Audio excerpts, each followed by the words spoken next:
Muy buenas noches a todos los que se han conectado a esta transmisión. El Centro de Estudiantes de Medicina les da la cordial bienvenida a la ponencia de hoy titulada Manejo del paciente diabético.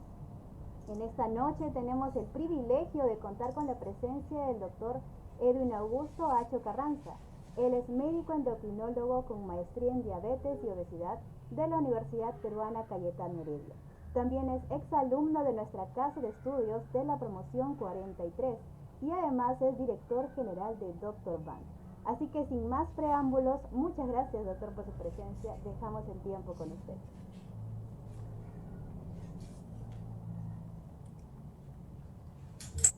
Buenas noches con todos. Les pediría un favor si me pueden confirmar que el audio se escuche bien para continuar.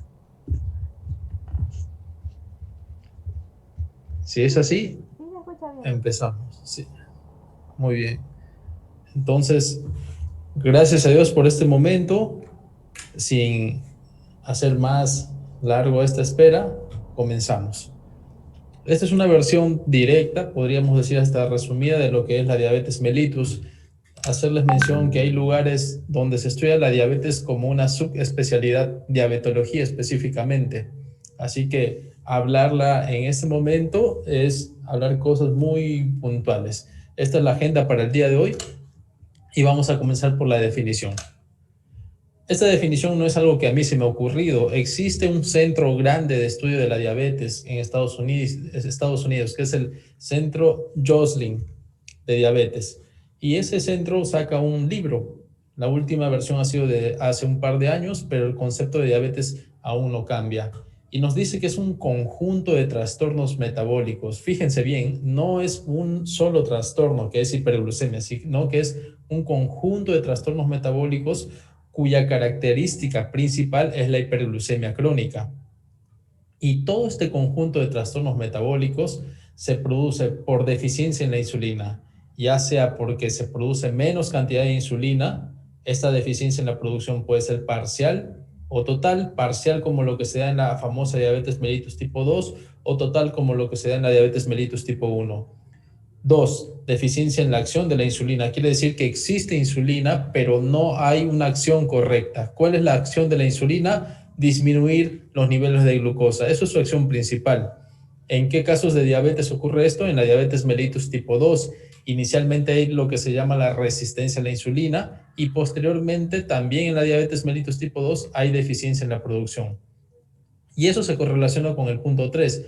La diabetes se puede producir por una combinación de los dos eventos previos, como lo que acabamos de explicar en la diabetes mellitus tipo 2.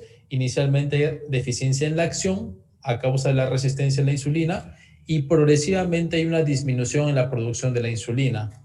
Así que ya saben qué es la diabetes, es un conjunto de trastornos metabólicos cuya característica principal es la hiperglucemia crónica y se produce por cualquiera de estos tres mecanismos. Ahora sí, pasamos a la siguiente diapositiva, pero antes de eso ustedes dirán, este conjunto de trastornos metabólicos, ¿qué otros trastornos metabólicos también hay? Por ejemplo, dislipidemias, también hay trastornos del metabolismo proteico. Este conjunto de trastornos metabólicos es del metabolismo intermedio. No es una clase de bioquímica, pero después podríamos hablar más en alguna otra oportunidad. Como acá menciono, este conjunto de trastornos metabólicos es del metabolismo intermedio y el metabolismo intermedio implica carbohidratos, lípidos y proteínas. De la alteración del metabolismo de estos tres macronutrientes da como resultado principal la hiperglucemia crónica. Ahora sí, vamos a hablar un poco de la fisiología. Recordemos que el páncreas, ¿no? El páncreas es un órgano tanto exocrino como endocrino, pero dentro del páncreas endocrino se produce la insulina. Hasta aquí dejamos este punto. Ahora tenemos el segundo aspecto. En el plasma tenemos la glucosa y la glucosa debe ingresar, fíjense aquí, a la célula. En este caso, la glucosa ingresa de forma libre a prácticamente todas las células de nuestro organismo, a excepción de las células que tienen el transportador GLUT tipo 4. ¿Y dónde se localiza este transportador GLUT tipo 4? En el tejido adiposo y en el tejido muscular estriado. Quiere decir, para que la glucosa ingrese a la célula, debe haber insulina presente para que así ingrese, pero solamente en los que tienen GLUT tipo 4. ¿Y por qué acá pongo hígado? Pues la insulina es necesaria para que la glucosa ingrese a los hepatocitos. No, eso no es así, pero la insulina sí es necesaria para que la glucosa, una vez esté dentro del hígado, no, digamos por decir así de una forma figurada, no vuelva a salir. Entonces la insulina promueve que la glucosa, el exceso de glucosa, se forme en glucógeno, es decir, la insulina promueve la glucogénesis, la formación de glucógeno. Y no solamente eso, también evita que una vez formado el glucógeno se degrade. Esas son las funciones de la insulina. Entonces, esto es un repaso rápido. La insulina es necesaria solamente para que ingrese la glucosa en los tejidos que tienen GLUT tipo 4, son estos dos que hemos mencionado, y en el hígado no es necesaria la insulina para que ingrese la glucosa, pero sí hace el proceso de glucogénesis y evita su degradación. Y como habíamos dicho, la diabetes se puede producir por cualquiera de estos tres mecanismos. Ustedes dirán por qué tenemos que hablar de esto, ya lo van a ver, así que muy atentos, por favor. Listo. Entonces, vamos a ver qué es lo que ocurre en la diabetes. Mediante el primer mecanismo de disminución de la producción de la insulina, esta disminución puede ser parcial o total. Si es que no hay, ¿dónde es la producción? Pues en el páncreas. Si es que no hay producción pancreática, es el único lugar donde fisiológicamente se produce la insulina. Si es que no hay insulina, pues ¿qué va a pasar? ¿La glucosa ingresa o no al intracelular de estos tejidos? Tejido adiposo, tejido muscular estriado. No. Y además, ¿qué más pasa? Pues la glucosa se va a formar en glucógeno en el hígado, no. De igual forma, pues sale del hígado, por decir así. Y además, el glucógeno que hay, ¿qué va a pasar? Se produce la glucogenolisis. El glucógeno que hay se comienza a lisar. ¿Y a dónde va esa glucosa? Al plasma. Y así se produce hiperglucemia. Fíjense cómo entendiendo la fisiología y vamos respondiendo estos tres mecanismos. Disminución de la producción de la insulina. ¿En qué tipo de diabetes se ve esto? Por ejemplo, en la diabetes mellitus tipo 1, donde hay una deficiencia prácticamente total de insulina. Digo prácticamente porque esto de acá puede ser progresivo hasta que ya no se produce nada de insulina. Listo. Muy bien, ahora vamos a ver el mecanismo número 2 de disminución de la acción de la insulina. Quiere decir que la insulina llega a los sitios de acción, ya sea al tejido, a los tejidos que tienen GLUT tipo 4 o al hígado, ya por lo que hemos explicado. ¿Y qué pasa? Pues hay una interrupción de su acción y esto se llama resistencia a la insulina. Resistencia a la insulina. Esta resistencia a la insulina está dada principalmente ¿por qué? Por adipoquinas tóxicas, ¿ya? Es decir, el tejido adiposo, no el tejido adiposo lo que está en los rollitos, lo que podemos decir así, sino el tejido adiposo que está a nivel intraabdominal, adjunto, pegado, si queremos decir, a los intestinos, produce sustancias tóxicas, adipoquinas tóxicas que producen la resistencia a la insulina. Listo. Entonces, inicialmente, ¿qué va a pasar? Pues que la glucosa ya no va a poder ingresar correctamente, no precisamente a todas las células, pero sí disminuye su ingreso al intracelular de los tejidos que tienen GLUT tipo 4 y lo mismo, si es que está habiendo resistencia a la insulina, ¿qué pasa con el glucógeno a nivel del hígado? Se comienza a lisar, es decir, hay la glucogenolisis. Muy bien. Entonces, ¿qué pasa con esa glucosa? Pues aumenta en el plasma y se produce la hiperglucemia. Y ya ven qué fácil es entender la bioquímica y cómo nos ayuda a entender cómo se da la hiperglucemia en la diabetes. ¿En qué tipo de diabetes se da esto? En la diabetes mellitus tipo 2, como por ejemplo, y esto se da inicialmente porque luego en la diabetes mellitus tipo 2, cuando va avanzando, ¿qué hay? Lo que les hemos dicho al inicio, hay también disminución de la producción de la insulina. Y eso es lo que sucede en el tercer mecanismo. Hay una combinación de los dos eventos previos, en los cuales hay una deficiencia en la producción y de la acción. El mismo ejemplo, no sé cuántas veces estoy hablando de esto de la diabetes mellitus tipo 2, justamente porque es la diabetes más prevalente en el mundo, el tipo de diabetes más prevalente en el mundo, la diabetes mellitus tipo 2, donde inicialmente hay resistencia a la insulina. Los que están atentos a toda la presentación ya hemos explicado cómo se da esta resistencia a la insulina y progresivamente hay una deficiencia en la producción de la insulina en la diabetes mellitus tipo 2. Muy bien, en este caso los dos mecanismos. Ahora sí, tomamos un respiro para poder procesar esto, solamente un minuto para poder continuar con bases fisiológicas, pero ya como ven acá en este punto 2 ya vamos hablando de la farmacología. Esto nos va a poder permitir entender el tratamiento. Muy bien, listo. Ahora sí nos vamos al punto número 2. Respiren, tomen un poco de agua si desean. Y muy bien, comenzamos. El páncreas habíamos dicho que es un órgano tanto exocrino como endocrino. La unidad histológica funcional del páncreas endocrino es el islote de Langerhans que estamos viendo acá. Es todo esto que estoy rodeando en este momento con el cursor. Sabemos que y funcional del páncreas exocrino son los acinos pancreáticos, que es todo lo que estoy rodeando en amarillo. El islote de Langerhans está compuesto por diferentes tipos celulares y al centro se encuentran las células beta, que representan aproximadamente el centro del islote y producen principalmente, fíjense que digo principalmente y no únicamente, la insulina. Hacia la periferia está aquí, están graficadas en un color medio rosado, no soy bueno con los colores, las células alfa que representan un 25% y producen el glucagón. Entre las células beta que están al centro y las células alfa que están a la periferia, tenemos a las células delta que producen somatostatina y tenemos también otros tipos celulares como las células F. Hasta ahí solamente para presentarles esto. ¿Y qué son estas estructuras que están en rojo? Son capilares. Al ser un órgano endocrino, pues la característica es que las hormonas pues sean transportadas vía sanguínea. Muy bien. Otro dato que vamos a dar en esta oportunidad es que la célula beta es el lugar donde se produce la insulina, pues tiene estímulos para la producción de insulina. Uno de ellos es la glucosa. Estamos aquí arriba a la izquierda y la glucosa ingresa a las células beta a través del transportador GLUT tipo 2, beta 2. Pero la glucosa no es el único estímulo para la producción de insulina. Fíjense que también hay otras sustancias que se llaman incretinas y dos de las más conocidas son estas de aquí. El péptido similar al glucagón, el GLP-1, el péptido similar al glucagón tipo 1, glucagon light peptide y el péptido inhibidor gástrico, ¿ya? También tiene otro nombre. Cada una de estas sustancias que se llaman incretinas tienen su receptor en la célula beta y también estimulan la producción de insulina. Pregunta, ¿la glucosa es el único estímulo para la producción de insulina?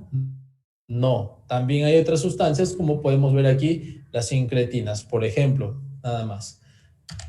Listo.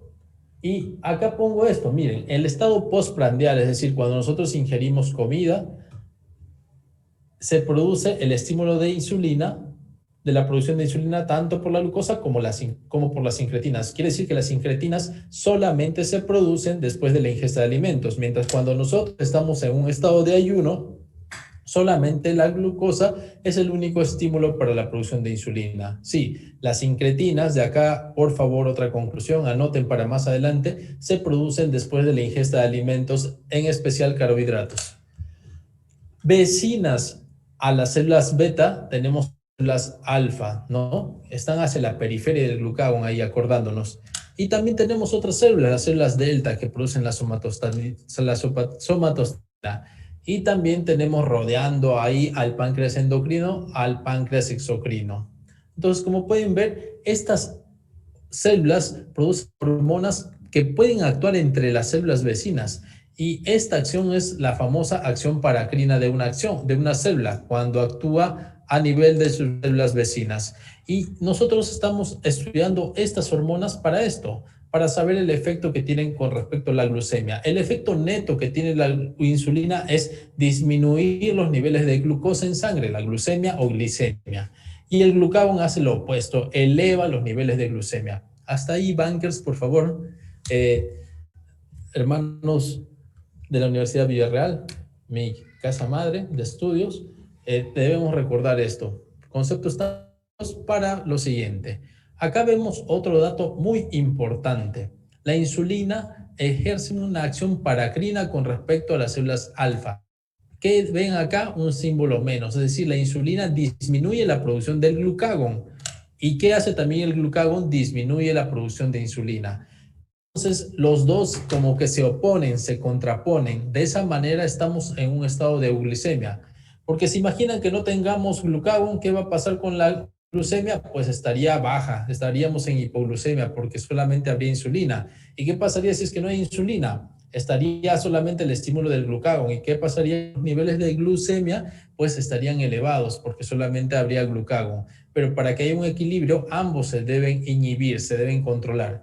Ahora sí, ¿se acuerdan del concepto de diabetes para que vean que no se les enseñó solamente por hablarles? Sí, es un conjunto de enfermedades metabólicas cuya característica principal es la hiperglucemia crónica. ¿Y por qué se produce? Dijimos, ya sea por deficiencia en la producción de la insulina, en la acción de la insulina o una combinación de ambos. Imaginemos, acá, disculpen, volvemos, imaginemos que no haya producción de insulina. Si es que no hay producción de la insulina, ¿qué pasa con el glucagón? Se queda solito. ¿Y qué va a hacer el glucagón? Hiperglucemia. Y ahí está. ¿Cómo es que entender el concepto nos ayuda a entender también esto de aquí?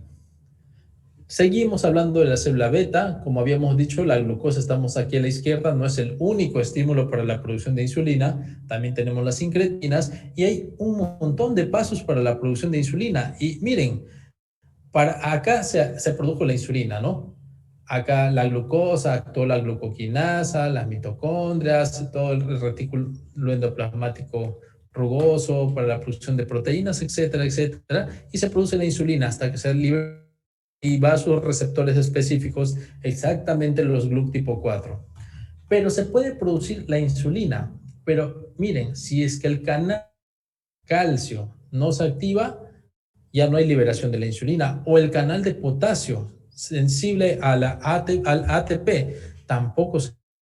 Y hay algunos tipos de diabetes que conocemos como diabetes monogénicas. Hay algunos tipos de diabetes como diabetes monogénicas en las cuales se produce la insulina, pero no hay liberación de glucosa, perdón, de insulina. ¿Por qué? Porque quizás el gen que codifica el canal de potasio está fallando. Y como está afectando un solo gen, se llama eso diabetes monogénicas. En este caso, un tipo de diabetes monogénica afecta el canal de potasio, la codificación del canal de potasio. Listo. Seguimos. Otro punto que mencionarles es esto. La glucosa, pues, es el principal estímulo para la producción de insulina en las células beta, pero no es el único. Y nos vamos acá a la derecha. Nosotros tenemos aquí en naranja, en un rectángulo, lo que representa la glucemia basal. ¿Por qué? Tenemos un metabolismo basal, necesitamos energía todo el día. Por lo tanto, debemos tener una cantidad constante para nuestro metabolismo basal. Nunca puede ser en cero, si no, no estaríamos vivos. ¿Y qué vemos o qué observamos aquí también? Que los niveles de glucosa ingerimos alimentos. Correspondientemente tenemos acá arriba en verde una producción de insulina basal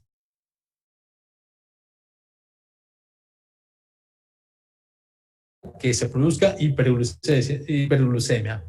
Esto nos va a servir para la farmacología. ¿Y qué observamos aquí en azul? Observamos que cada vez que hay picos de hiperglucemia, también hay una correspondiente elevación de la insulina. Y esto se llama la secreción de insulina postprandial. Después prandial, después de las comidas. Por lo tanto, ¿cuántos tipos de secreción de insulina tenemos? Uno, una producción basal, es decir, todo el día el páncreas produce insulina de forma constante, independiente sea comemos o no comemos, y el páncreas también produce insulina después de las comidas, y es la secreción postprandial. Esto nos va a servir para entender esto. Si es que nosotros tenemos una secreción de insulina basal, en la industria farmacológica ha tenido que crear insulinas que simulen esa secreción de insulina, y a eso llamamos insulinas basales. Y tenemos dos tipos, las insulinas de acción intermedia y de acción prolongada, y acá tenemos algunas de sus representantes. En esta oportunidad solamente les estoy mencionando. Esta charla es una visión general del tratamiento, no es una charla de insulinoterapia. Solamente hasta ahí vamos a describir, no vamos a hablar de esto, pero cuando se administra la insulina vía subcutánea, no es que le ponemos la insulina y al segundo ya está actuando. Hay un inicio, pico y duración. Acá hay un tipo de insulinas que no tienen pico, supuestamente. En algún momento ya hablaremos por qué supuestamente. Y así como hay una secreción de insulina postprandial, volvemos acá, ¿se acuerdan que hay una secreción de insulina postprandial? La industria farmacológica ha creado insulinas prandiales para utilizarlas y dentro de ellas tenemos dos grupos. La insulina de acción rápida como única representante, la famosa insulina regular o cristalina, sí, es decir, esa insulina que ustedes ven, la insulina regular, cristalina, la utilizamos en una persona con diabetes para las comidas. Y tenemos también las insulinas de acción ultra rápida con sus representantes y tenemos las premezclas, que son la combinación de tanto insulinas basales como prandiales. Y como ven, esto es clasificación de insulinas farmacológicas parenterales vía subcutánea. Ahora también hay insulinas inhaladas, pero no es el tema de hoy, solamente para hablarles. Entonces, esto nos sirve para lo siguiente. Fíjense, pero antes volvemos acá. La secreción de insulina basal controla la glucemia basal. ¿Y en qué momento del día es óptimo para estudiar esta glucemia basal? En ayuno. Así que cuando nosotros estemos tratando a un paciente con diabetes, lo clásico es regular la dosis de insulina basal con la glucosa de ayuno, a excepción de la NPH, que también si la utilizamos en la mañana la podemos regular con una precena y eso es otro tema de insulinoterapia. Muy bien, entonces vamos a ver, miren esta pregunta, ¿qué modificación, acá le faltó los símbolos de interrogación, ¿qué modificación recomendaría en el tratamiento de un paciente diabético tratado con insulina NPH? Ustedes dicen, ¿la insulina NPH es una insulina basal o prandial? Es una insulina basal. ¿Por qué? Porque ayuda a simular la secreción basal de insulina. Tratado con insulina NPH, una dosis por la mañana, más insulina cristalina. Fíjense, la insulina cristalina es una insulina prandial, antes de las comidas. Se correlaciona con lo que les acabo de enseñar, ¿no? Es una insulina que se utiliza con las comidas, que presenta una glucemia en las mañanas de 195. Ustedes dicen, ¿la insulina NPH es una insulina basal? Sí. Y en Dr. Van nos enseñaron que la debemos regular con una glucosa de ayuno. Sí, pero especialmente fíjense en esto, la insulina NPH tiene una duración en la teoría de 12 a 18 horas. En la práctica ustedes van a ver que se utiliza muchas veces y lo usual es dos dosis, una dosis en la mañana y otra dosis en la noche.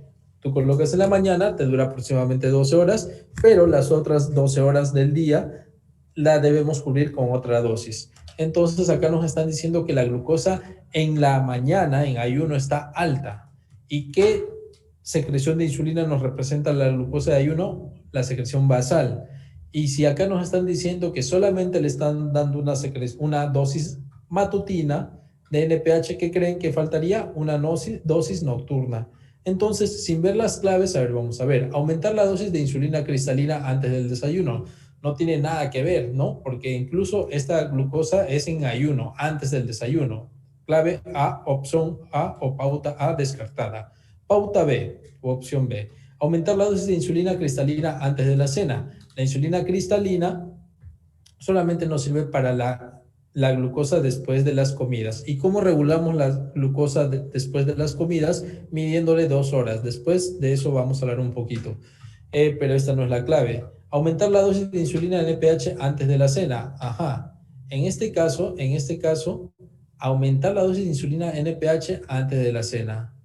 Esta clave como que es la correcta, pero podría ser como que agregar, ¿no? Porque según esto no nos dicen que está recibiendo NPH en la noche, pero la clave más correcta es esta. Cambiar la dosis de insulina en la noche, nada que ver, es muy general, y adelantar la hora del desayuno tampoco.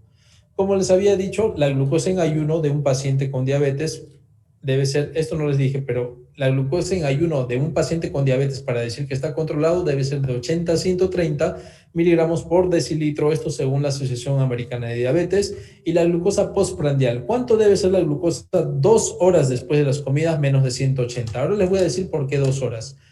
porque esta secreción de insulina, esta secreción dura aproximadamente 2 horas, suponiendo que a las 2 horas, pues el punto de glucosa va a ser el más bajo. Por eso, siempre que le midan a un paciente con diabetes la glucosa después de la comida, a menos que sea una mujer embarazada con diabetes, si no tiene diabetes, perdón, una persona en general con diabetes, que no sea una mujer, una dama embarazada, siempre medir a las 2 horas, porque la secreción postprandial de insulina dura 2 horas aproximadamente. Entonces, ¿cuál es la opción correcta? Bueno, acá se marcaron todas, pero es la C. Ahora sí pasamos al punto número 3. Nos faltan, en este caso, 4 puntos. Descansamos un ratito. Al finalizar, pueden hacer las preguntas que ustedes gusten. Esto no es un curso de diabetes como tal, todo detallado, porque es amplio. Como dice en la introducción, la diabetes incluso se estudia como especialidad, diabetología. Hay lugares donde se estudia como tal. Acá en Perú tenemos una maestría de diabetes, pero la diabetología como tal se estudia en varios países. No tenemos aún aquí en el Perú esa especialidad como así, como tal, pero sí tenemos la maestría de diabetes. Y ahora sí vamos a hablar de los tipos de diabetes mellitus, y para eso simplemente debemos recordar lo que estábamos hablando desde un primer momento.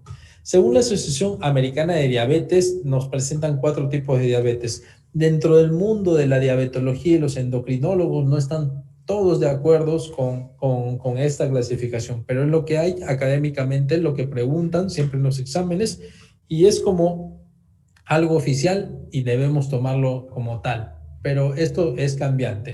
Y según la Asociación Americana de Diabetes tenemos 4 tipos de diabetes: la diabetes mellitus tipo 1, la diabetes mellitus tipo 2, la diabetes mellitus gestacional y otros tipos específicos de diabetes. Un comentario para este cuarto punto: ponen otros tipos específicos de diabetes, pero dentro de ese punto existen varios tipos de diabetes. Solamente han puesto todas en un mismo saco, por decir. Así que comencemos por la diabetes mellitus tipo 1. Es aquella cuya base fisiopatológica tiene la destrucción autoinmune de las células beta. ¿Qué producen las células beta? Principalmente insulina. Y se acuerdan una vez más del concepto de diabetes: es un conjunto de trastornos metabólicos que se produce ya sea por deficiencia en la producción de insulina, que más la acción de la insulina, o una combinación de ambos mecanismos, tanto deficiencia en la producción como en la acción. Existen 2 tipos de diabetes, clásicamente la diabetes mellitus tipo 1A y 1B.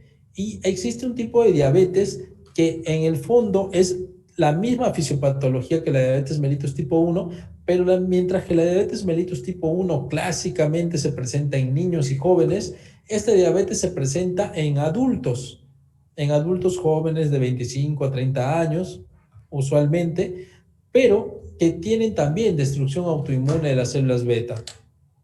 Listo. Entonces vamos a hacer un diferencial entre la diabetes mellitus tipo 1 y la diabetes mellitus tipo LADA. Que esta diabetes no es como una clasificación exacta. Algunos criterios han querido establecerse, pero no existen. La diabetes mellitus tipo 1 se da en niños y jóvenes, mientras que la LADA en adultos. Ambas, fíjense, esto es el dato, son autoinmunes. Pero la diabetes mellitus tipo 1, pues al haber una destrucción de las células beta, hay un requerimiento inmediato de insulina. Mientras que la diabetes mellitus tipo LADA, la destrucción es más lenta y es progresivamente más lenta, haciendo la redundancia, y requieren de insulina progresivamente, como dice acá, pero en el fondo son lo mismo, ¿ya? Así que si en algún momento leen diabetes mellitus tipo LADA, significa, traducida al castellano, diabetes autoinmune latente del adulto. Diabetes mellitus tipo 2, la base fisiopatológica, y es que está relacionada mucho con la obesidad. La obesidad lleva a la resistencia a la insulina, y espero que hayan estado atentos a la explicación inicial donde hablábamos cómo la obesidad produce la resistencia a la insulina.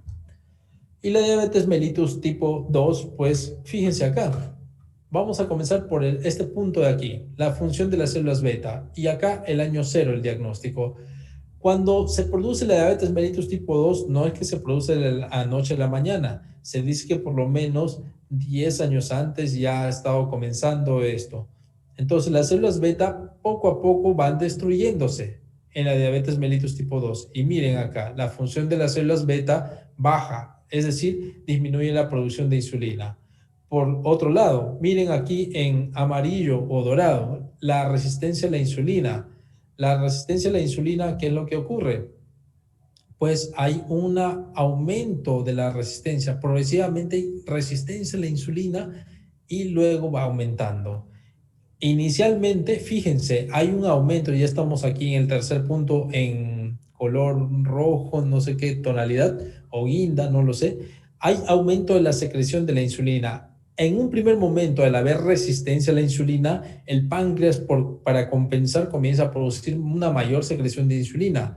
Pero progresivamente, la función de la célula beta baja, es decir, disminuye la producción de insulina. Y vemos acá los niveles de glucosa, pues se comienzan a elevar tanto la glucosa en ayuno como la glucosa postprandial. La prediabetes es el estado en el cual pues la glucosa no está tan alta para decir que está en diabetes, pero ya está en hiperglucemia. Y como vemos, las complicaciones macrovasculares pueden predecer al diagnóstico de diabetes. ¿En qué contexto se suele presentar esta diabetes? En un paciente obeso. Puede ya haber tenido un infarto de miocardio, un accidente cerebrovascular, hipertensión arterial, que no es una complicación como tal de la diabetes, pero por mencionar. Y progresivamente hay aparición de complicaciones microvasculares. Listo. La diabetes mellitus gestacional. Esto es un punto muy amplio para discutir en el hospital donde trabajo, el Hospital San Bartolomé. Es un hospital donde trabajamos con mujeres y en la diabetes mellitus gestacional, clásicamente en todos los libros y en todos los lugares donde se estudien, les van a hablar que es aquella que se diagnostica entre la semana 24-28 y la base fisiopatológica es la resistencia a la insulina, pero a diferencia de la diabetes mellitus tipo 2, que la base es por la obesidad, aquí es por el lactógeno placentario. Es una hormona placentaria que produce resistencia a la insulina. Y ya van a ver por qué les estoy hablando todo esto. Y finalmente, otros tipos específicos de diabetes. Aquí sí hay una gran variedad de tipos de diabetes. Las diabetes monogénicas, como por ejemplo tenemos la diabetes tipo MODY, diabetes neonatal y mitocondrial, mientras que la diabetes mellitus tipo 1 y 2 son poligénicas, es decir, más de un gen está implicado. Aquí basta que un solo gen esté afectado para que se produzca la diabetes. ¿Se acuerdan hace un rato que estábamos hablando que vamos a retroceder para ver los que tal vez no estuvieron presentes? Habíamos dicho que acá tenemos toda la maquinaria para la producción de insulina. Entonces, ¿qué pasa si, por ejemplo, se produce la insulina, pero el canal de potasio está afectado? La codificación genética del canal de potasio es por un solo gen. Es decir, si un solo gen, en este caso el que codifica el canal de potasio, está afectado, así se produzca la insulina, no hay liberación de la insulina. Y eso es un tipo de diabetes monogénica. Y así se pueden afectar varios pasos en los cuales está implicado un solo gen. Muy bien, acá tenemos otro tipo de diabetes por el páncreas exocrino. Tenemos una pancreatitis y que recordemos que el páncreas exocrino está pegado, está contiguo al páncreas endocrino, pues si hay una destrucción del páncreas endocrino, específicamente las células beta, y ya no se produce la insulina. Y drogas o fármacos como glucocorticoides, incluso el targa. Esto es la diabetes monogénica. Se caracteriza por ser autosómica dominante. Cuando vemos una familia que tiene así varias generaciones, papá, mamá, abuelitos, sí, con diabetes, eso lo más probable que no es coincidencia, ¿ya? Puede ser una diabetes mellitus tipo MODY. Suele presentarse antes de los 25 años y no hay signos de autoinmunidad. ¿Qué son signos de autoinmunidad? Por ejemplo, la presencia de anticuerpos. Ahora, el que una persona no tenga anticuerpos positivos para diabetes tipo 1, por ejemplo, no significa que no sea un proceso autoinmune. Ojo. Listo. Y acá es lo que estábamos hablando hace un momento, ¿no? Ahora sí, este es el cuadro final de esta primera parte. Por ejemplo, habíamos dicho una vez más la definición de diabetes.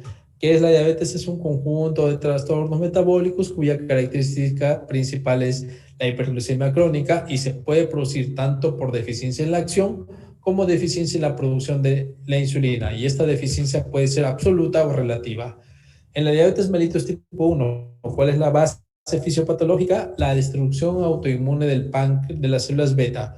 Por lo tanto, será por deficiencia en la acción o deficiencia en la producción. Deficiencia en la producción.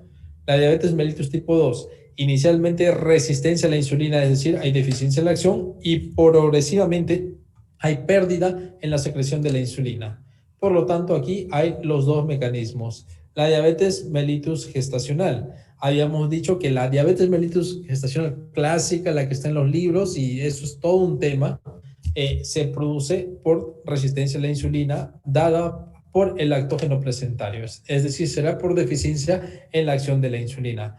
Mientras que otros tipos específicos de diabetes, como las diabetes mellitus tipo MODY o las pancreatitis, tienen deficiencia en la producción de la insulina, por lo que hemos mencionado hace un momento. Ahora sí, bankers, tomamos un respiro, un poquito, y ya nos vamos a la cuarta fase de esta exposición para luego hablar de casos clínicos. Tomamos un minuto de esto. Pueden tomar agua.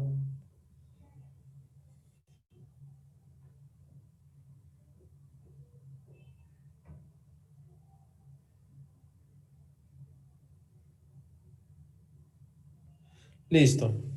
Ahora vamos a hablar de las bases fisiopatológicas, pero vamos a hablar del octeto aminoso. Muy bien.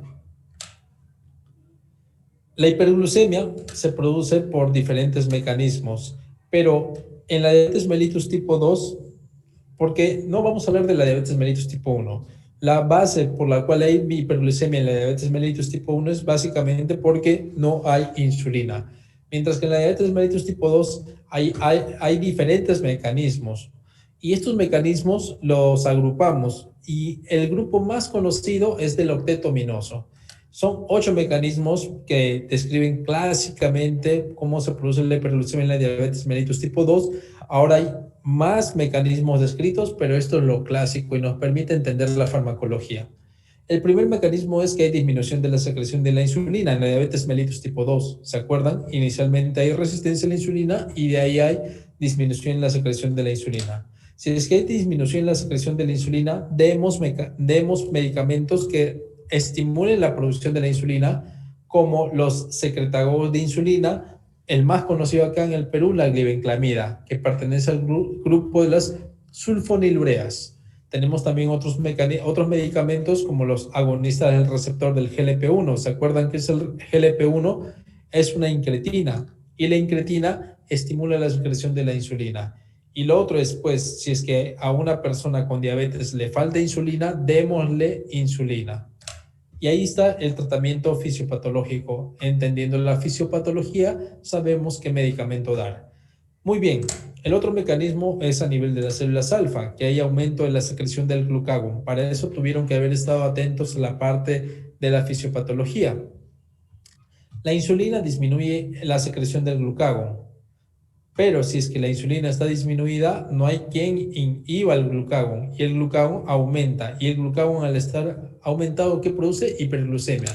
Por lo tanto, demos medicamentos que disminuyen la secreción de glucagón, como también lo hacen los agonistas del receptor del GLP-1.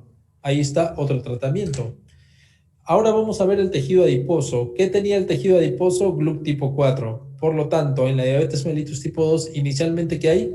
Resistencia a la insulina, es decir, la insulina no actúa bien a nivel del tejido adiposo, es decir, la glucosa quiere ingresar al tejido adiposo y ¿dónde se queda? En el plasma, y que hay hiperglucemia. Y no solamente eso, si es que no hay insulina, ¿qué habíamos dicho que también hace la insulina en el tejido adiposo? Hace lipogénesis. La insulina promueve que la grasa se acumule, se almacena en forma de triglicéridos. Si hay lipólisis, esos triglicéridos se lisan, se escinden, liberando el glicerol y las 3 cadenas de ácidos grasos. Esos ácidos grasos, ¿a dónde se van? Hacia el hígado para producir cuerpos cetónicos. Y de ahí ya podemos hablar cómo se producen los cuerpos cetónicos como tal. Y ese glicerol que se liberó de los triglicéridos, ¿a dónde se va? También se va al hígado. ¿Y qué hace el hígado con el glicerol? Hace un proceso de neoglucogénesis y forma más glucosa y hay hiperglucemia. Y la glucosa que no puede ingresar por la resistencia a la insulina, también más hiperglucemia. Si es que hay resistencia a la insulina a nivel del tejido adiposo, utilizamos un grupo de fármacos que se llaman insulinosensibilizadores, es decir, disminuyen la resistencia a la insulina. Este grupo tenemos, por ejemplo, a las glitazonas, dentro de ellas la única actual es la pioglitazona en el mundo. Tenemos el tejido muscular estriado, lo mismo, ¿se acuerdan? Tiene GLUT tipo 4. Si es que hay resistencia a la insulina, la glucosa no ingresa correctamente y pues la glucosa donde se queda en el plasma y tenemos hiperglucemia. ¿Van entendiendo qué fácil es? Lo mismo, si hay resistencia a la insulina, damos fármacos insulinosensibilizadores, también las glitazonas tienen su principal efecto a este nivel. Y acá tenemos el hígado. ¿Se acuerdan? El hígado está aumentado en esta función que es la neoglucogénesis, que es la formación de glucosa a partir de compuestos no glucídicos, es decir, a partir de compuestos que no son carbohidratos. Por ejemplo, vino el glicerol del tejido adiposo y el hígado utiliza ese glicerol para formar glucosa. Los aminoácidos que se liberan, ciertos aminoácidos que se liberan del tejido muscular estriado, van al hígado y más neoglucogénesis. Y no solamente eso, la insulina no solamente promueve la captación de glucosa a nivel del tejido muscular estriado, sino también de otros compuestos de algunos aminoácidos, y si no ingresan correctamente al tejido muscular estriado, ¿a dónde se van? Una vez más al hígado y más neoglucogénesis. Listo. Pero la insulina, pues también tiene su resistencia a nivel del tejido hepático y también tendríamos que utilizar insulinosensibilizadores, pero en este caso el principal insulinosensibilizador que hace efecto es la metformina, que es una biguanida. Y en la diabetes, en todo el mundo, la única biguanida actual en uso vigente es la metformina. Finalmente vamos a hablar de esto. Bueno, nos faltan 3 más para hablar del octeto aminoso, porque son 8 elementos. Es la disminución del efecto incretina. ¿Se acuerdan? Habíamos hablado de las incretinas, que las incretinas se producen después de la ingesta de alimentos y que también estimulan la secreción de insulina. Si es que en un paciente con diabetes hay disminución de la producción de incretinas, pues hay disminución de la secreción de insulina después de las comidas. Esto lo vamos a ver en un momento. ¿Está bien? Así que si en una persona con diabetes hay disminución de las incretinas, demos medicamentos que potencien su acción. Ya vamos a estudiar esto en un momento. El otro punto es a nivel del riñón. El paciente con hiperglucemia, específicamente cuando supera o llega de 300 miligramos por decilitro para arriba, ya puede presentar glucosuria. Y no solamente hay eso, si es que el paciente con diabetes está perdiendo glucosa, cierta cantidad de glucosa el riñón lo reabsorbe. Es decir, se vuelve un círculo vicioso. Hay filtración de glucosa y esa glucosa vuelve. Al final, el paciente vive en un círculo vicioso de filtración de glucosa, reabsorción, y la reabsorción lleva esa glucosa al plasma. Por lo tanto, lo que se han creado son medicamentos que disminuyen la reabsorción de glucosa, que ya vamos a ver que son los inhibidores SGLT2, que son el principal transportador a través del cual los riñones a nivel del tubo. Y finalmente, a nivel del cerebro hay disfunción de neurotransmisores. Existen muchos neurotransmisores que se pueden ver afectados, pero principalmente, vamos a mencionar uno. El GLP-1 estimula también el centro de la saciedad en el cerebro, y si es que el paciente tiene disminución de incretinas, tiene menor saciedad. Por lo tanto, va a tener más hambre, ingiere más alimentos, y la ingesta de alimentos lleva a hiperglucemia. Acá vemos cómo dar también análogos del receptor del GLP-1 pueden actuar disminuyendo la saciedad a nivel del sistema nervioso central. Y muy bien, bankers, acá hemos descrito los 8 elementos. Tomamos un respiro. Yo sé que estamos avanzando bastantes cosas, y es que fíjense, para hablar de diabetes podría ser tan simple, pero sería dejar muchas cosas en el aire. Las incretinas, derivan del inglés incretin. E incretin viene de este acrónimo, ¿no? Es un acrónimo, perdón, que viene de estas palabras: Intestinal Secretion of Insulin. Acá vemos el tubo digestivo. En el duodeno y yeyuno hay unas células que se llaman las células K, son enterocitos modificados. Y en el ilion y parte del colon están las células L. Ambas células producen incretinas. Las células K, el GIP, y las células L producen el GLP-1. Cada una de ellas llega a su receptor específico y producen el 60% de la insulina después de la ingesta de alimentos. Como vemos acá, estos hexágonos representan moléculas de glucosa después de alimentos y estimulan que estas células produzcan las incretinas. Mientras que esta glucosa que también vino en esa ingesta de alimentos, se absorbe y también llega a través del torrente sanguíneo a célula beta y solamente estimula el 40% de la secreción de la insulina. Así, ustedes pueden ver que el principal estímulo para la producción de insulina no es la glucosa después de las comidas, sino son las incretinas. Pero a la vez, la glucosa, de forma indirecta o directa, podríamos decir, produce la secreción de incretinas. Sin embargo, también existe una sustancia que se llama DPP4, que es una enzima que está principalmente en los capilares periintestinales que degradan a estas dos incretinas. Miren, nuestro organismo degrada a estas incretinas. En el paciente con diabetes no se sabe exactamente mediante qué mecanismos, pero hay una disminución en la producción de estas incretinas. Si es que el paciente con diabetes tiene disminución de esta secreción de incretinas, disminuye el 60% de la producción de la insulina aproximadamente. Muy bien, ¿y qué más les puedo decir? El paciente con diabetes, pues, si tiene disminución de incretinas, la industria farmacológica ha creado estas cosas: agonista del receptor del GLP-1 e inhibidores del DPP4, de la dipeptidil peptidasa tipo 4. Si esta enzima degrada estas incretinas, la industria farmacológica dijo: hay que crear unos medicamentos que son estos para que así las incretinas puedan actuar libremente. Pero de por sí las incretinas disminuyen su producción y su acción, ¿ya? Las incretinas nativas. Y así la industria farmacológica creó unas incretinas modernas, pero que no crearon del GIP, sino del GLP-1, porque son las que estimulan la mayor cantidad de insulina. Y no solamente eso, el GLP-1 disminuye la secreción de insulina, de glucagón, mientras que el GIP estimula la producción de insulina, pero también aumenta la producción del glucagón. Así que convenía ser agonista del receptor del GLP-1. Ahora, a ver, vamos a ver acá un momento.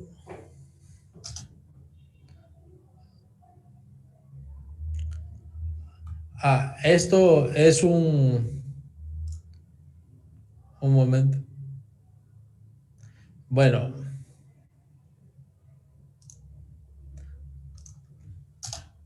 eso era un video que está en nuestras redes sociales, que es perdón, voy a retroceder.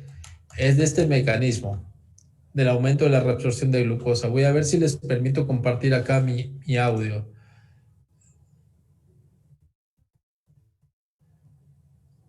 Quiero ver si puedo compartir mi audio para que ustedes puedan ver.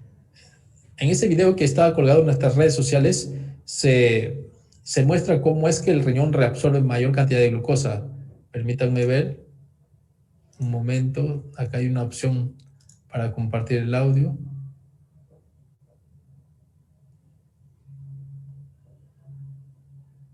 Pero bueno, en todo caso, quería compartirles el audio. No veo la opción para poder compartirles el audio, pero les invito. Voy a solamente pasar un poquito para que ustedes vean que ese video está muy bien elaborado, para que ustedes puedan verlo en su tiempo libre.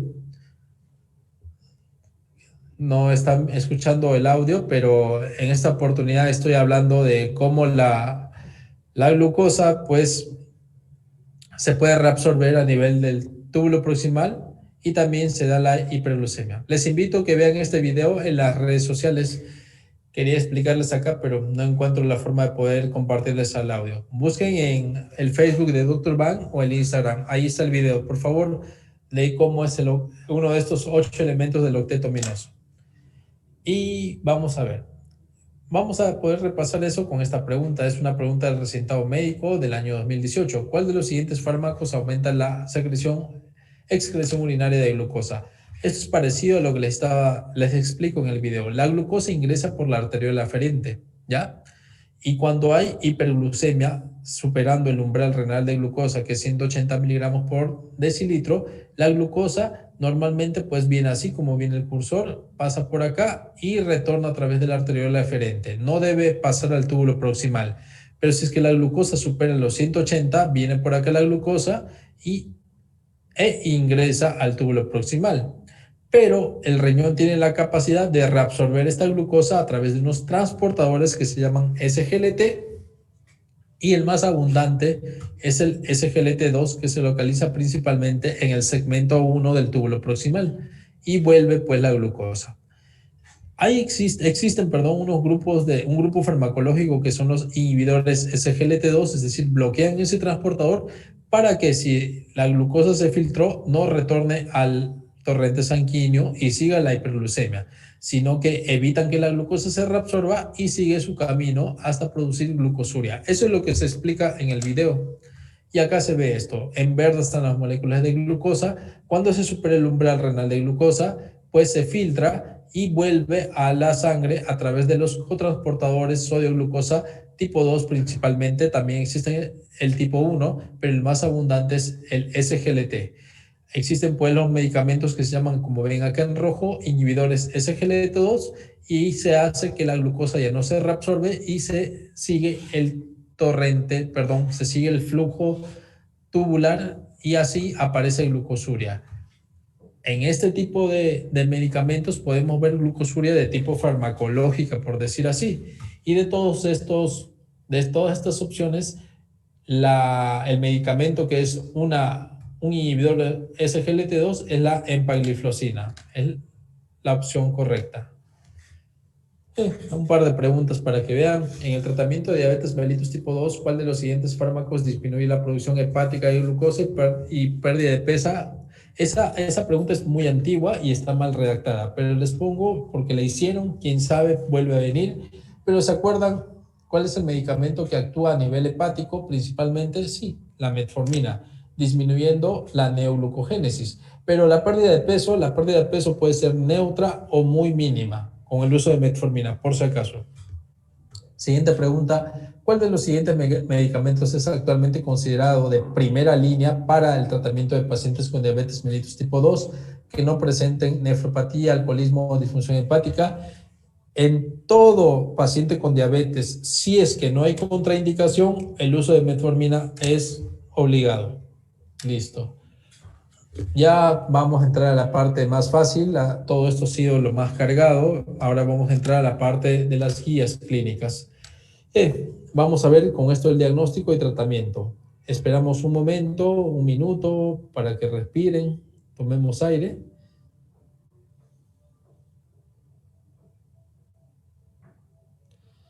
Un momento, tienen tiempo para tomar algo quizás. Y como ven, nosotros basamos esta presentación en la Asociación Americana de Diabetes. Y todos los años en el mes de enero se saca este suplemento, entre diciembre y enero, ¿ya? Que es los estándares del cuidado para la diabetes en la revista Diabetes Care de la Asociación Americana de Diabetes, y todos los años, 2018, 2019, 20 y este 2021, sin duda también habrá este fascículo. Ahí es donde nos dicen todas estas cosas.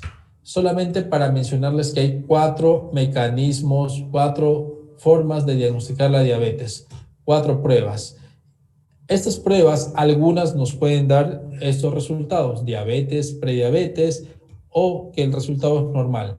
El término de prediabetes es un término anglosajón no aceptado por todos los médicos, pero está escrito y es preguntado. Y acá comenzamos por la derecha. La única forma certera con la cual nosotros podemos decir a una persona, ¿tiene usted diabetes? Es si es que existen síntomas de hiperglucemia como polidipsia, poliuria, pérdida de peso, más una glucosa al azar de 200 miligramos por decilitro. Esto es lo que se ve en la emergencia.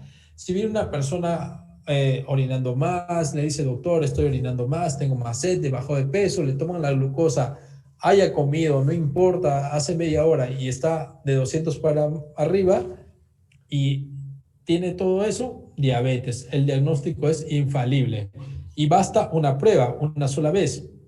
Mientras que si utilizamos cualquiera de estas tres pruebas, requerimos que dos estén positivas, es decir, dos veces. Puede ser dos veces la misma prueba o una con otra diferente prueba de este grupo. Comenzamos por la glucosa en ayuno. Lo normal es que la glucosa sea menos de 100. El ayuno se define como un periodo de 8 a 12 horas sin ingerir alimentos, si pueden beber agua.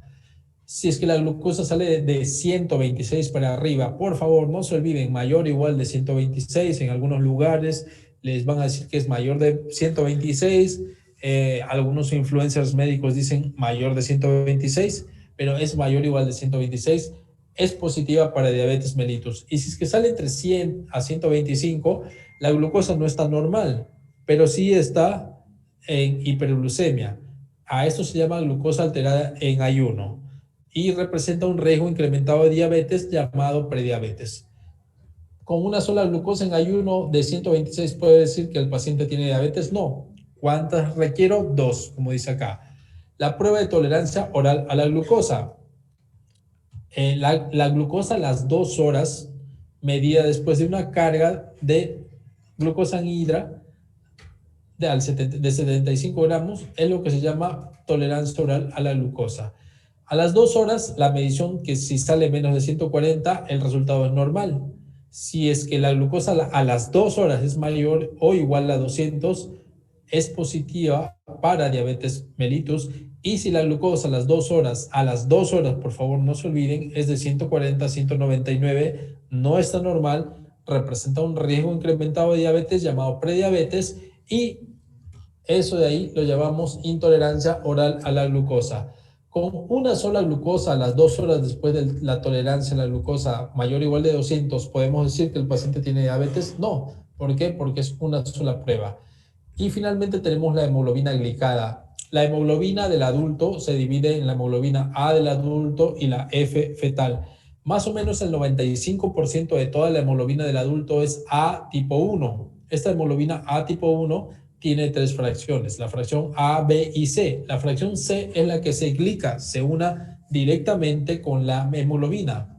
Y el nombre correcto es hemoglobina glicada, porque esta no es una acción enzimática, no requiere una acción enzimática, pero realmente la decimos hemoglobina glicosilada.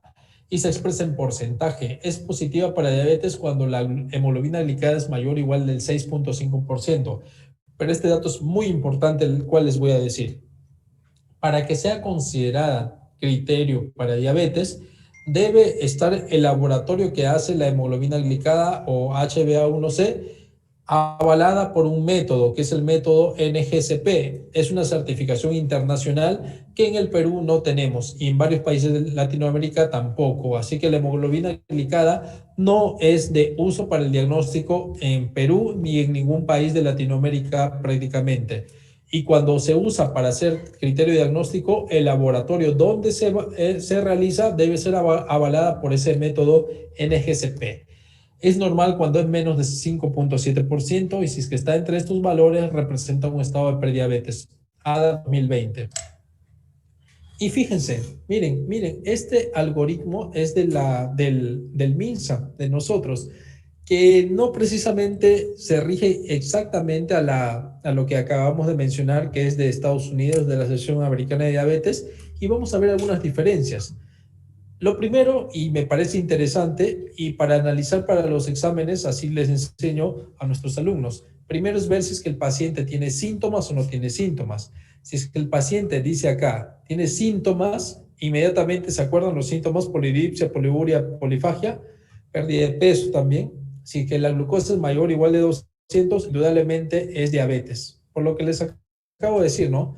Síntoma más la glucosa al azar de 200 para arriba, diabetes. pero nos dice el paciente no tiene síntomas. ¿Con qué comenzamos? Con una glucosa en ayuno.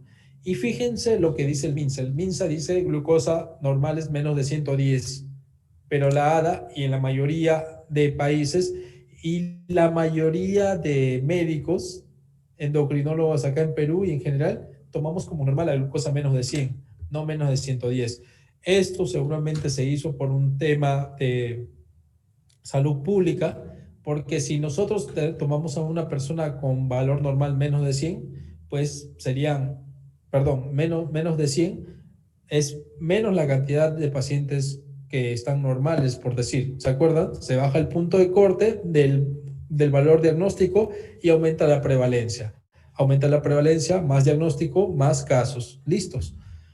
Entonces, para el MINSA, normal es menos de 110, pero en la práctica todos tomamos menos de 100. Y acá luego seguimos el algoritmo. Listo. Y esto les pongo del Ministerio de Salud de Chile, que esto es el MinSal a este año del 2020, y que es más coherente con lo que habla la Asociación Americana de Diabetes. También hace el mismo análisis. Si es que hay síntomas de diabetes, si la glucosa es mayor o igual de 200, diabetes. Si es que es menos de 100, fíjense cómo ellos toman menos de 100 normal.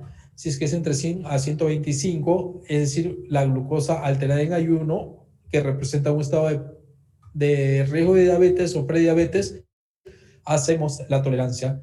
Y si sale mayor o igual de 126, te dicen diabetes, no, tiene que tener al menos 2 exámenes. Y vamos a ver algunos ejercicios para ver cómo se ejemplifica esto. Eso es un resumen de Dr. Van para ustedes. Entonces, caso clínico número 1. Paciente mujer de 56 años con IMC en obesidad, está mayor de 30, tiene una mayor o igual de 30, tiene una primera glucosa en ayuno de 127. Ustedes dicen, si tiene una primera glucosa en 127, nos vamos acá. Está normal en prediabetes o diabetes, está en rango de diabetes. ¿Con una sola glucosa podemos decir que tiene diabetes? No. Entonces comenzamos el estudio con la glucosa en ayuno, pero nos dicen que está en 127. Por lo tanto, aquí está positiva para diabetes, pero una sola glucosa en rango de diabetes no nos dice que está el paciente con diabetes. Y al día siguiente tiene una segunda glucosa en ayunas de 126. Es decir, sí tiene 2 pruebas positivas para diabetes. ¿Cuál es el diagnóstico? Diabetes mellitus. Qué fácil, ¿no? Más o menos eso es el razonamiento. Un segundo caso clínico, paciente varón de 45 años con antecedente de hipertensión arterial y tabaquismo, factores de riesgo cardiovasculares, acude a consulta médica por polidipsia, poliuria y desde hace una semana. ¿Qué son esos síntomas sospechosos de hiperglucemia? Tiene glucosa sérica del día de la consulta en 320.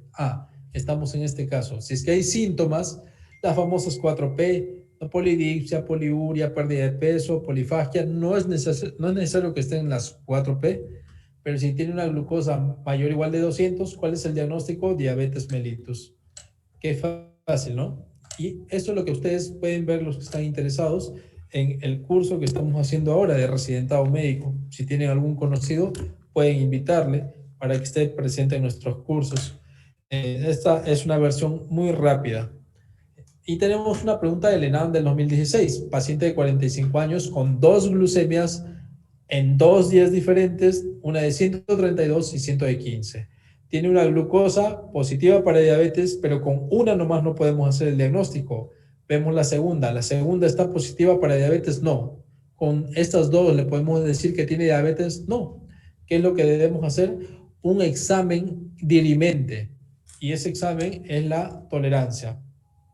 Aquí está, la primera glucosa está positiva para diabetes, pero la segunda no. Entonces, si es que pasa esto, que la glucosa está alterada en ayuno, hacemos la tolerancia. Y por eso la respuesta es la B. La B, tolerancia a la glucosa. Muy bien, para el tratamiento también nos vamos a basar en estas guías. Tomamos un respiro. Sé que estamos avanzando lo más rápido posible, pero no hay de otra. El tiempo apremia. Como quiero mostrarles en esta oportunidad, las guías han cambiado 2018, 2019, 2020. Este es el algoritmo del 2018. nos hablaba que y esto no cambia, por favor, desde acá ya en adelante vamos a estar repitiendo esto. Al momento del diagnóstico, iniciar cambios de estilo de vida. O sea, paciente con diagnóstico de diabetes implica estilos de vida, mejorarlos. La alimentación saludable, la actividad física. Y nos decía, según el nivel de hemoglobina glicada, iniciar el tratamiento farmacológico. Si era menos de 9, iniciar monoterapia o considerar monoterapia. Monoterapia es metformina. Monoterapia en general es sinónimo de metformina. Ahora hay nuevas guías que nos hablan que podemos iniciar con otros medicamentos, especialmente en pacientes cardíacos, un cierto tipo de pacientes, pero lo clásico es metformina.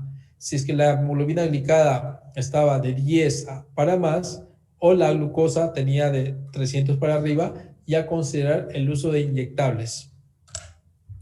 Esto es el algoritmo del año 2019, pero les presento el algoritmo actual. Todo este algoritmo grande lo vamos a resumir para ustedes en un momento, solamente lo estoy pasando porque si no nos mareamos con tantas flechas. Y acá podemos ver que el paciente es el centro y nosotros no solamente podemos ver un aspecto, tenemos que ver si es que el plan que le proponemos al paciente es realizable, si es que el paciente tiene los medios económicos, qué comorbilidades tiene, etcétera. Hay un montón de aspectos para el tratamiento del paciente. Y esto es el resumen al año 2020, por favor. Todo ese cuadro que estaba hace un rato lo hemos resumido aquí para ustedes. Al momento del diagnóstico de la diabetes, que hacemos cambios de estilos de vida, pero damos metformina si es que no hay alguna contraindicación. Contraindicaciones son renales y hepáticas, pero esto de acá es una versión rápida. Entonces, cuando ven un paciente con diabetes, deben estar pensando en darle metformina si es que no hay contraindicación. El siguiente paso es ver esto, por favor. El siguiente paso es ver estas dos cosas, estos dos grupos. Si es que el paciente tiene una enfermedad cardiovascular aterosclerótica o si es que el paciente tiene insuficiencia cardíaca o enfermedad renal crónica. ¿Por qué tengo que ver independientemente de otra cosa? Porque hay medicamentos actualmente para el tratamiento de diabetes que tienen beneficio para estas condiciones. Eso es lo único que les voy a decir. Hay medicamentos que han disminuido la probabilidad de muerte por alguno de estos eventos, un evento cardiovascular aterosclerótico tipo infarto de miocardio. Así que si es que tiene un paciente con diabetes, aparte de la metformina, ver si es que tiene alguna de estas condiciones y tratar de darle estos medicamentos. ¿Qué medicamentos tienen beneficio para estas condiciones? Ciertos análogos del receptor del GLP-1 y ciertos inhibidores SGLT2. Si es que el paciente no tiene estas dos condiciones o alguna de estas condiciones, tenemos que ver ya otros aspectos del paciente. Si es que el riesgo del paciente es que haga hipoglucemia, por ejemplo, un paciente ancianito, existen acá marcado en check otros medicamentos que tienen beneficios también, como inhibidores de PP4, glitazonas, o quizás el principal problema del paciente es el peso corporal. Podríamos darle medicamentos que tengan beneficio para disminuir el peso corporal o evitar ganancia. ¿Y qué medicamentos tienen este beneficio? Estos de aquí. Esto que parece complejo lo vamos a ver en un... Si es que el principal problema del paciente es el costo, existen medicamentos más económicos. Es decir, no siempre el medicamento ideal le vamos a poder dar a nuestro paciente. Como hemos visto, a veces queremos darle a un paciente un medicamento muy bueno, pero tal vez no hay los medios económicos. Y finalmente, para ya hablar de los casos clínicos, los objetivos glicémicos. Existen objetivos de presión arterial, de lípidos, que no estamos hablando en este momento, pero la hemoglobina glicada debe ser menos de 7%, se mide cada 3 meses idealmente, y menos de 8% para pacientes con comorbilidades o pacientes, por ejemplo, adultos mayores. La glucosa en ayuno es de 80 a 130, es decir, para decir que nuestro paciente con diabetes está controlado, debe estar la glucosa entre 80 a 130 miligramos por litro. Y postprandial, ¿cuánto tiempo es postprandial? 2 horas, menos de 180 miligramos por decilitro. E indicaciones de insulina, por favor. Según la guía, cuando la glucosa supera de 300 miligramos o mayor o igual a 300 miligramos, cuando la hemoglobina glicada es mayor de 10%, cuando hay síntomas de hiperglucemia como polidipsia, poliuria. Y yo acá puse esta cuarta indicación que no está escrita, pero cuando el algoritmo lo amerita, es decir, si es que el paciente ya viene utilizando 2 o 3 medicamentos y requiere un tercer o cuarto medicamento, podemos utilizar insulina. Tomamos un respiro y vamos a responder esta pregunta.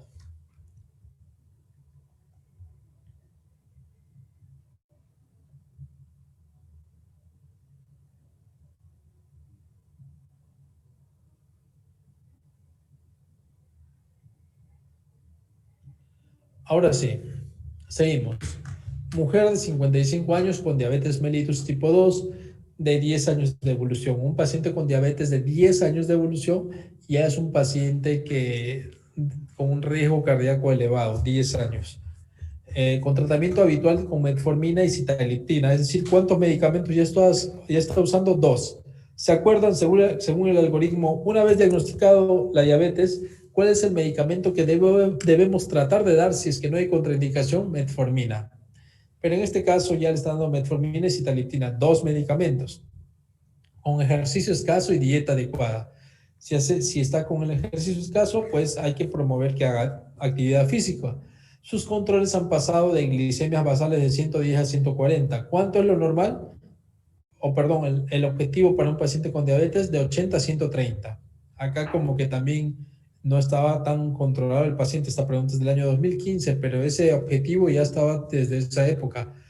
Y pasó, miren, la glucosa de 80 a 100, de 110 a 140 a 170 con 200, hasta 200. Es decir, en ayuno, ¿está controlado? No, no, porque está superando los 130. Y la hemoglobina glicada es de 8.5%. ¿Está controlado, sí o no?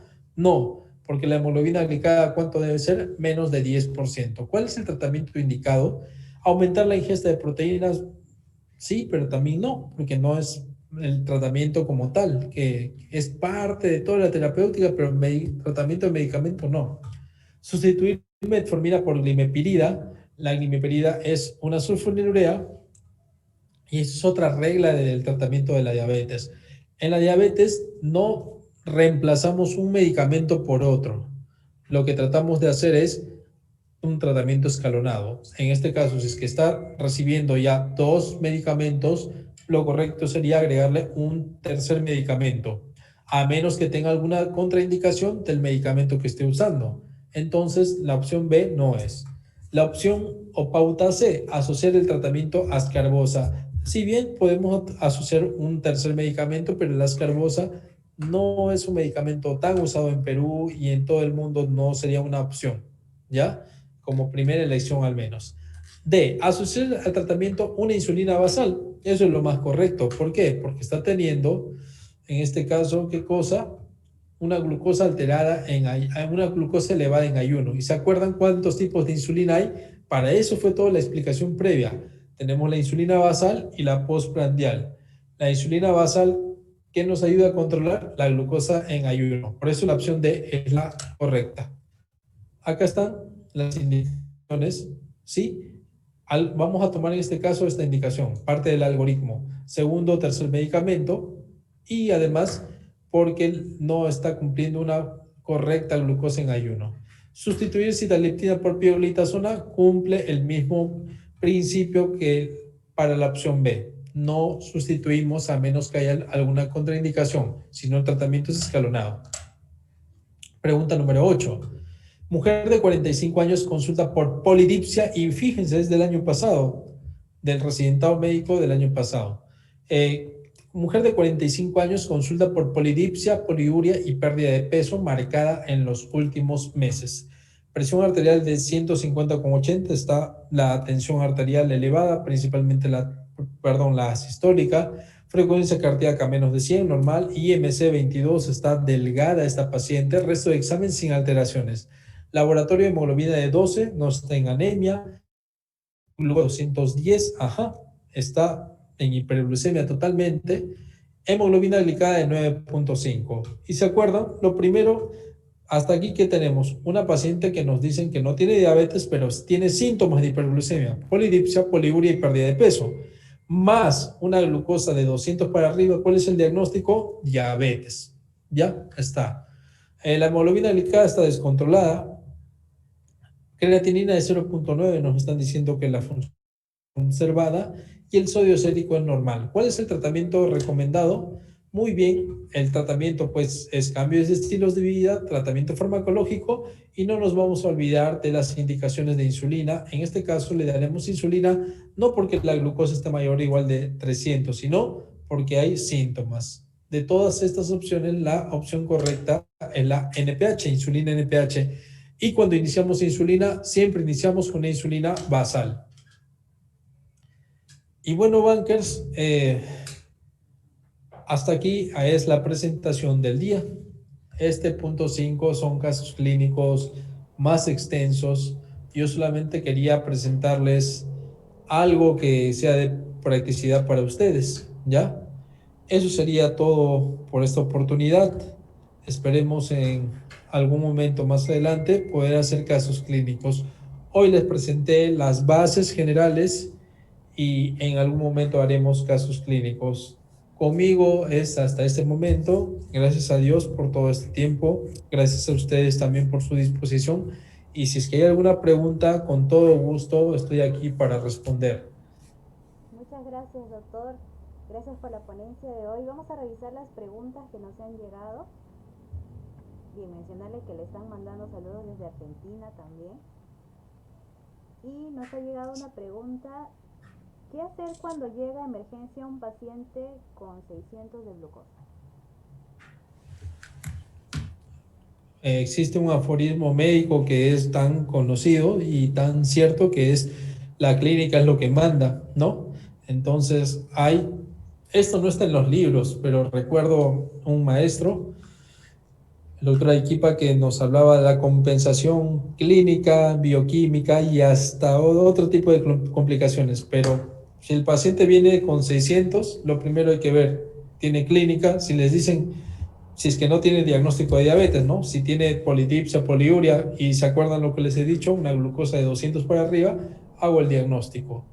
Y si es que tiene síntomas, pues lo correcto también es tomar un AGA, descartar que esté en una crisis hiperglucémica. Si está en una crisis hiperglucémica, hay todo un manejo. Si es que está con una hiperglucemia, pero no cumple criterios de una crisis hiperglucémica, también hidratamos al paciente, damos un par de insulina subcutánea e iniciamos todo el algoritmo: dieta, ejercicio, metformina si es que no hay alguna contraindicación, y a su casa.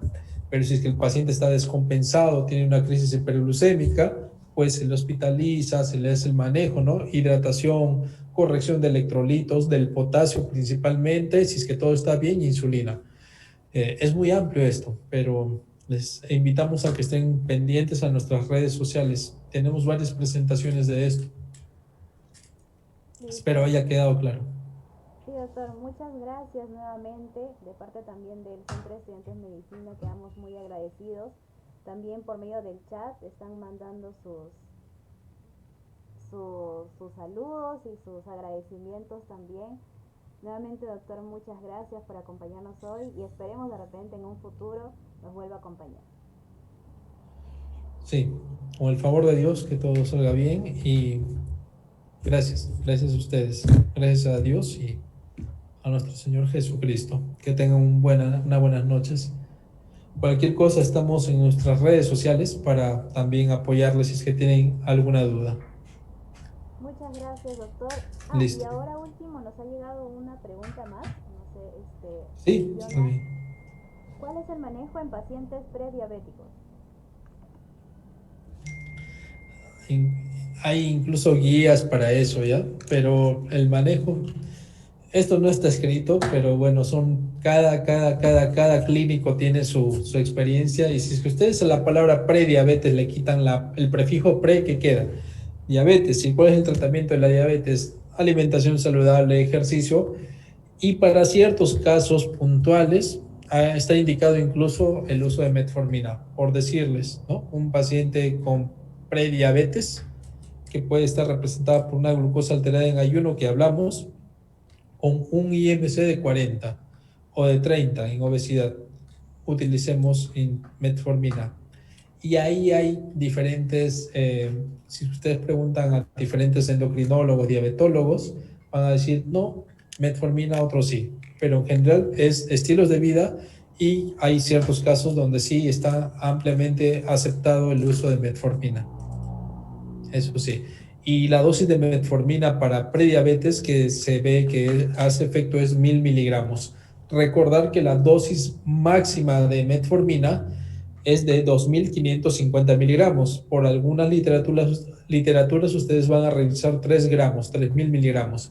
Y por eso en casi toda Latinoamérica encontramos tabletas de 850 miligramos de metformina. 850 por 3 da 2550. Me preguntaron una cosa, pero yo me extendí. Ya, listo, doctor, muchas gracias. Y nos han llegado dos preguntas más. Está bien. ¿Hay un tiempo específico que se debe esperar entre las dos pruebas para el diagnóstico de diabetes mellitus tipo 2 o es independiente del tiempo?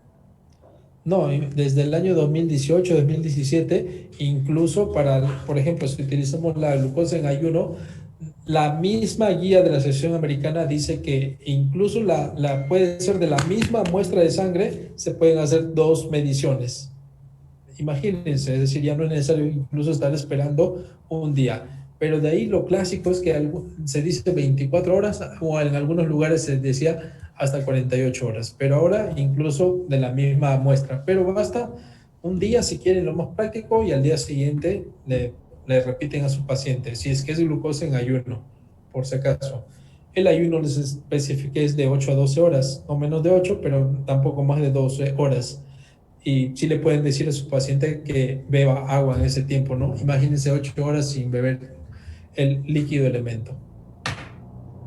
Gracias, doctor. Y la otra pregunta es, paciente con diabetes mellitus tipo 2 tratado solo con metformina, al ser hospitalizado pasa a insulina. Al ser dado de alta pasa de inmediato con el tratamiento de metformina en la misma dosis. Ahí tenemos la metformina, incluso tiene libros solo de metformina. Existe algo, hay que ver, ¿no? Pónganse que el paciente está utilizando una sola tableta de metformina de 850 miligramos, pero hay algo que se llama la dosis efectiva de metformina, y esa dosis efectiva significa que es la dosis de metformina la cual se obtiene su máximo efecto. Incluso se le conoce también como dosis máxima efectiva y son 2000 miligramos. Y si tu paciente utilizaba una tableta de 850 miligramos, le puedes tratar de subir a 2000 miligramos, que es la dosis efectiva. Una cosa es la dosis efectiva, que son 2000 miligramos. Es la dosis con la cual se obtiene el máximo efecto de la metformina, y otra cosa es la dosis máxima de metformina, que es 2550, que es lo máximo que un ser humano adulto puede recibir. En este caso, pues eso es un ejemplo, ¿no? Porque podemos hacer diferentes casos clínicos. Si es que utilizaba una tableta de 850, le podemos dar 2000 miligramos, por ejemplo, ¿no? Y así, eso estoy suponiendo, ¿no? Que más o menos por ahí va la pregunta. Y siempre viendo que no tenga alguna contraindicación de uso de la metformina, ¿no? Bien, y una pregunta más, dice, doctor, ¿puede decirnos algo del efecto anorexigénico de la metformina?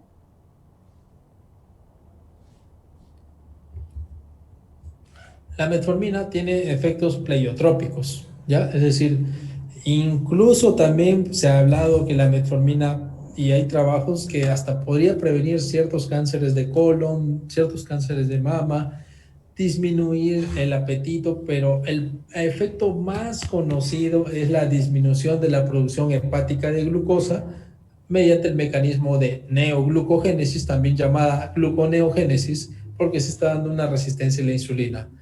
No es tan amplio el efecto conocido de ser anorexígeno, la metformina. Y también hay otros efectos que puede disminuir la absorción de glucosa a nivel intestinal, pero el efecto neto, el que se habla y el que se conoce más, es a nivel del hígado, no tanto a nivel del hipotálamo. Existen otros medicamentos para diabetes que sí tienen incluso un efecto de ser anorexígeno, como son los agonistas del receptor del GLP-1, que lo que hacen es disminuir, por ejemplo, el vaciamiento gástrico, eso da sensación de saciedad. También actúan directamente a nivel hipotalámico, disminuyendo la sensación de saciedad. y me desvié de la metformina y me fui hacia a otro medicamento, y es que su efecto anorexígeno no es tan importante como el que puede tener otro medicamento para diabetes. Listo, doctor. Y una pregunta más. Sí. Menciona, en una hipoglucemia, un paciente en diálisis por insuficiencia renal crónica. En una atención habitual de crisis hipoglucémicas, ¿es conveniente pasar bolos de glucosados al 25% o 50%, o mejor acompañar de una dosis mínima de hidratación con dextrosa al 5% versus algunos mililitros de fisiológica? ¿Hasta cuántos mililitros cuidando la función renal? Con esa pregunta ya me mareé, pero a responder eso de una forma muy lógica. Eh, la, Miren, el criterio común a veces es el menos común de los sentidos, también me dijo un maestro. Y si es que está en hipoglucemia, ¿cuál será el antídoto? Glucosa. Ya. Ahora, ¿cómo tratamos la hipoglucemia? Depende del país en el cual estamos. Por ejemplo, en otros lugares, acá en Perú no tenemos, pero hay glucagón también, ¿ya? Hay glucagón para utilizarlo en casos de hipoglucemia. Pero en la mayoría de países latinoamericanos tenemos dextrosa en viales, en ampollas. En el Perú tenemos mucho la dextrosa del 33%, en otros países he visto hasta el 25%, y ahí dicen hasta cuántas de estas ampollitas de utilizar, en bolo o puede ser diluida, ¿ya? Pero cuántos mililitros como tal, está difícil, ¿no? Ahora es que si estamos en una UCI y el paciente tiene todo un conteo de líquidos electrolíticos en una unidad intensiva, tenemos que ver el balance hídrico, ¿no? Pero 4 ampollitas, a lo mucho, ¿cuántos son? Menos de 10 mililitros. O sea, dentro del balance hídrico no habría ningún problema, ¿no? Pero si es que es un paciente cardíaco, tienen que hacer un balance hídrico muy, muy estricto. Es una pregunta tal vez que no la estoy respondiendo con un orden, porque es muy complicada, ¿no? Solamente les acabo de dar algunas pautas. Pero el paciente crítico son varias variables las que vemos. Parece que les estoy palabreando, chamullando, pero es así. Listo, doctor. Esa fue la última pregunta. Nuevamente, muchas gracias por acompañarnos y muchas gracias nuevamente, ¿no?, por estar con nosotros. Listo, gracias, que tengan una feliz noche, que Dios los guarde, y no se olviden visitar nuestras redes sociales de Dr. Bank. Estamos ahora por lanzar el día 6 de diciembre un curso para el residentado médico, para todos los interesados. Eso es todo conmigo, hasta otra oportunidad. Hasta Listo, pronto. doctor. Muchas gracias. El SEM queda agradecido por acompañarnos hoy. Y también gracias a los chicos que estuvieron conectados en la transmisión de hoy. De igual manera, volverles a comentar que las ponencias van a quedar grabadas en nuestra página de YouTube, SEM UNSB. Si desean volver a ver las ponencias, ¿no? Damos por término las ponencias del curso de análisis de casos clínicos, y de esta manera nos despedimos de ustedes hasta una nueva oportunidad.